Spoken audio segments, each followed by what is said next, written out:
The day I decided to talk about stuff regarding League of Legends, I did not realize I would be diving into legal stuff. But oh well, here we are. In case you missed it, a few days ago the European Union made a move on the predatory practices in gaming.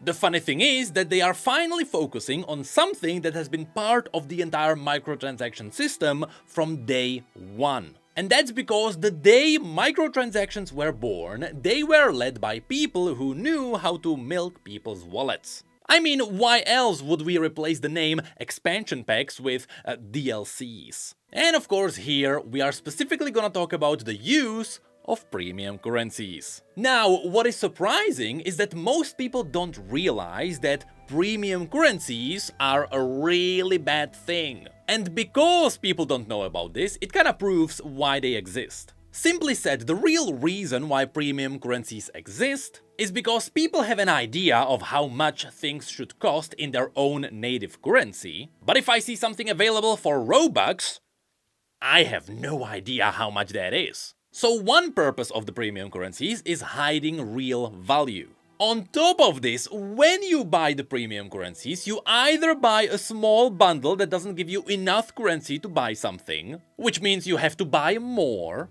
or the bundle gives you way too much. And now the next time you want to buy something, you already have some of the leftover currency, so now you only have to buy the smaller pack to get it, so you buy again. Which is when you may think, sure, these are pretty bad cases, so surely there has to be some kind of a catch, right? There has to be something positive to premium currencies. Well, the thing is, nope. The only reason premium currencies exist is because they make more money. There is literally no other use for them. You could argue that premium currencies work for brand building. I mean, look at the famous V-Bucks, or Primo Gems, or Riot Points. So there could be an argument made there.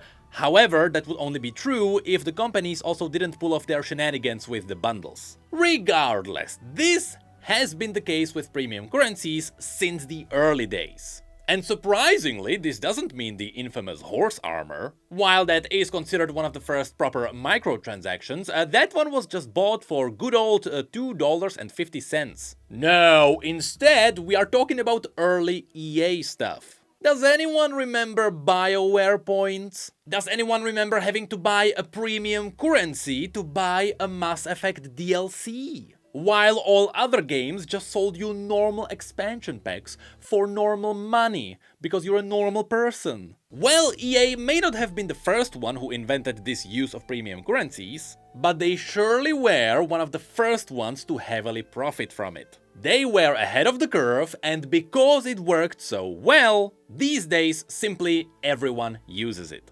Well, fast forward 10 years, and after way too many people got too many cases of getting scammed by video games, which technically they are not getting scammed, they are just getting baited into paying more, and after many boycotts that happened from gamers, which means they did not succeed because they were done by gamers, the European Union realized, hey, those are some pretty bad practices. And just like other forms of gambling, lotteries, and addictive practices, premium currencies and microtransactions should be regulated. Otherwise, things will keep getting worse, which is exactly what's been happening over the last 5 years. And so the European Union gave us this. Commission and national authorities take action to protect children from harmful practices in video games. Specifically, this is an action against a game called Star Stable Online, which apparently was really good at sucking money out of parents. However, even though this is focusing on this specific game, this enforcing of action will also affect everyone else. Because if other companies ignore what happened here, well, they might get the same strike later too. Now, in short, the summary that circled the internet is honestly a pretty bad summary. Especially if you move around video games and you know what's going on, this one is not really for you. For the most part, it is focusing on the advertising to children in video games, because throughout gaming history there have been many cases of children bankrupting their parents in video games. However, overall, everything is also aimed at protecting adults. So first, here it mentions that you are not allowed to advertise to children specifically, which also means you can't urge them to quickly buy something for the game, which is where we can mention that this is not preventing from the game saying, hey, if you want the premium skin, you better pay up. It's more along the lines of showing that if you don't buy a boost or something really bad will happen to a character. Maybe they will leave or they will get hurt or something like that. Yep, there are games who actually urge children to buy something quickly to help the characters. And you can find entire articles about this back in 2018. Next, the games are not allowed to bait people with limited time purchases. Now, as far as I know, this is not talking about something like limited skins that are up during an event or something like that. Those should be fine. This is more focusing on those flash sales that happen in some games, where you can see something on sale but it is only up for you for like an hour and you quickly have to buy it and no one else can see it. I'm looking at you, Warcraft Rumble. The problem there is that these sales are specifically up only for the people who are more likely to buy. But then it mentions that there shouldn't be purchases hidden behind small purchases. I'm not exactly sure what kind of a game would do something like that, a Star Stable Online. I assume it is something like, hey, you buy like a small horse, but in order for the small horse to run or something, you have to buy a big stable later. I don't know, I'm making this up. And lastly, it also mentions that if an influencer is talking about a video game, they should also mention the monetization. To be fair, this should have been a thing from the very beginning. Back in the day, I've made a Hoyoverse video or two, and yes, I still made jokes about the gacha machine. But here's the thing, after reading this, none of this really sounds that bad, right?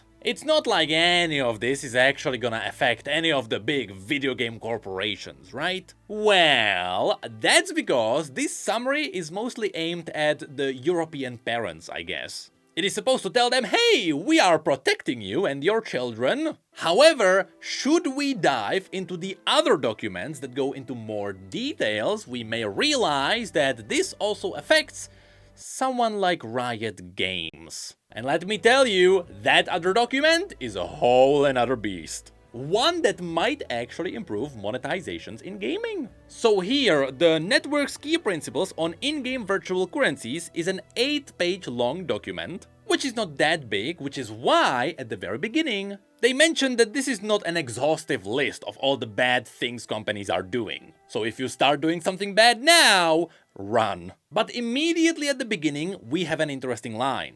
After talking about what virtual currencies are, they mention this. The CPC network considers in-game virtual currencies as digital representations of real-world monetary value when they serve no purpose other than, or for which other functions are secondary to providing for a method of payment, the purchase of digital content or services in video games. In other words, this is mainly focusing on games that simply have their own V-Bucks or Riot points. In theory, something like gold in World of Warcraft is fine. Because even though you can buy gold with real money, gold isn't exclusively used to buy things you would have normally just paid real money for.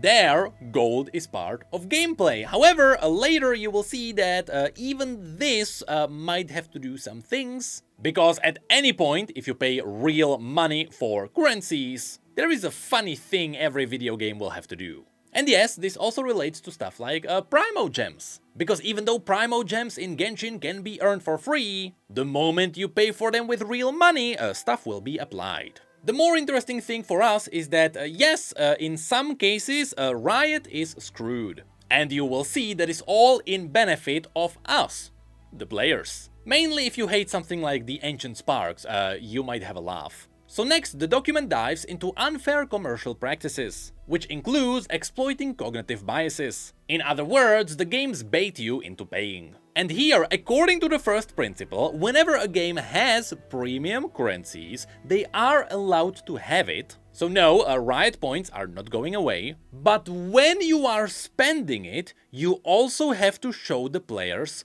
the real money value. This is cool, because if you go to the skins found in League, besides the 1350 RP price, they will also have to show you that this is $12. To anyone with self-control when it comes to buying stuff, this won't do much. But you would be surprised how much people are willing to pay when they don't know how much they are really paying. Next, the document mentions that this price should be shown even when you are converting one currency into another one. Specifically, we could mention something like buying Mythic Essence with Riot Points, both of which are technically premium currencies, but they will still have to show you, theoretically, how much one Mythic Essence is now. And lastly, the prices shown have to be the base price points. If there are bundles that give you like 30% extra currency, those don't count. We're talking about the raw value. And yes, the document also mentions that earning these currencies through gameplay doesn't count, meaning you still have to show the full price regardless of what's really happening with the currency. So yes, even the glorious Primo gems are getting screwed. Which also includes the situations when you're buying gold in something like WoW. Anyway, next, the second principle dives into multiple premium currencies, which might impact Riot too. Because first, it mentions that games should avoid offering for purchase and mixing different in-game virtual currencies in one video game for purchasing in-game digital content or services. This means that if a game has multiple kinds of premium currencies, they have to merge them all into one. In theory, this means that Ancient Sparks are gone, Mythic Essence might be in danger, and TFT's currencies are getting screwed too. These should all fall under the premium currencies category together with Riot Points. So in the future, it is possible that you will not be able to buy Ancient Sparks for Riot Points, and instead you just spend your Riot Points with the real money value as you roll on the gacha machine. After which there is principle number 3, which might be the biggest one. This might actually change the pricing, because it mentions that games should avoid offering in-game virtual currencies only in bundles, mismatching the value of purchasable in-game digital content and services, and denying customers the possibility to choose the specific amount of in-game virtual currency to be purchased. In other words, you are not allowed to sell bundles that don't match the price of in-game items. Which means, you know how in League you go into the store and you have a look at those 1350 RP skins? So then you decide to buy some RP and you realize, oh no, 10 bucks don't give me enough and 20 bucks give me way too much. Ah, what a shame. Well now, Riot will just have to sell you the skin for 12 bucks.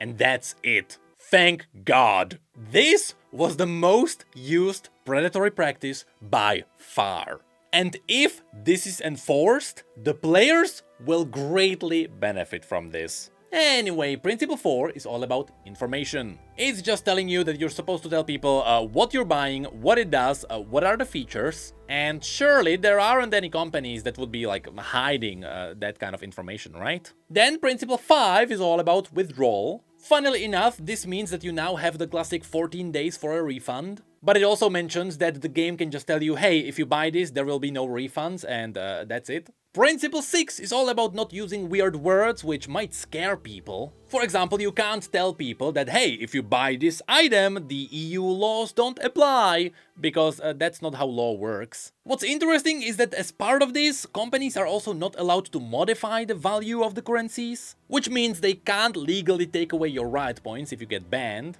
But at the same time, modifying is also giving you RP for free, so maybe they can't give you RP anymore for sending them pictures. So maybe drawings for RP are gone. And lastly, principle 7 is about protecting vulnerable customers, meaning that games shouldn't be designed with the idea of exploiting players for money. This could actually change the gaming industry, if this worked. Also, when designing monetization, you are not allowed to target specific demographic. This is mostly a gray area, because no one can prove that, but I think it's mostly aiming at not advertising for children.